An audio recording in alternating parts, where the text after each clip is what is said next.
देश विरोधी मामले में दर्ज केस की छानबीन को लेकर एनआईए की टीम मधुबनी जिला के बेनीपट्टी के तौसीफ के घर पहुंचे, जहां कई घंटों तक उनके घर की तलाशी ली गई, तो वहीं उनके घर वालों से पूछताछ की गई।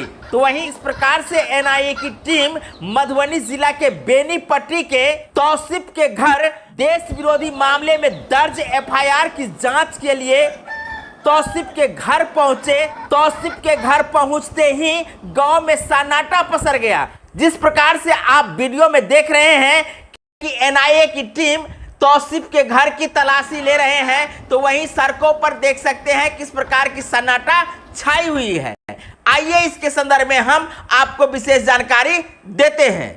सूत्रों के हवाले से बता दें कि देश विरोधी मामले को लेकर दर्ज मामले की जांच को लेकर एनआईए की टीम गुरुवार को सुबह बेनीपट्टी थाना के मकिया गांव पहुंची, जहां उन्होंने कथित पीएफआई की मिथिलांचल प्रभारी तौसीफ के घर घंटों जांच किए, तो वहीं उनके परिजनों से पूछताछ किए।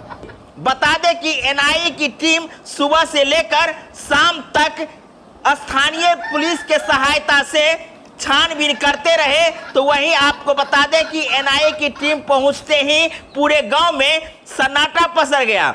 सूत्रों की माने तो एनआईए की टीम ने तौसीफ के परिजनों से तौसीफ के संदर्भ में गहन जांच किए और पूछताछ किए। वहीं आपको बता दें कि घर में रखे सामानों को भी खंगाले।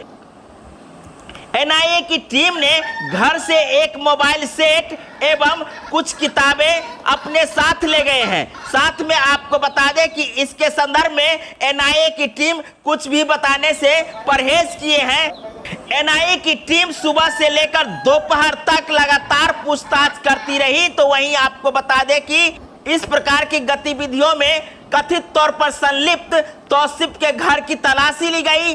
बता दें कि मकिया के तौसीफ का नाम फुलवारी शरीफ थाने में दर्ज एफआईआर के आधार पर देश विरोधी मामले को लेकर गहन जांच करने एवं परिवार से पूछताछ करने के लिए बेनीपट्टी के मकिया गांव पहुंचे थे। तमाम तरह की खोजबीन और पूछताछ करने के बाद एनआईए की टीम पटना लौट चुकी है।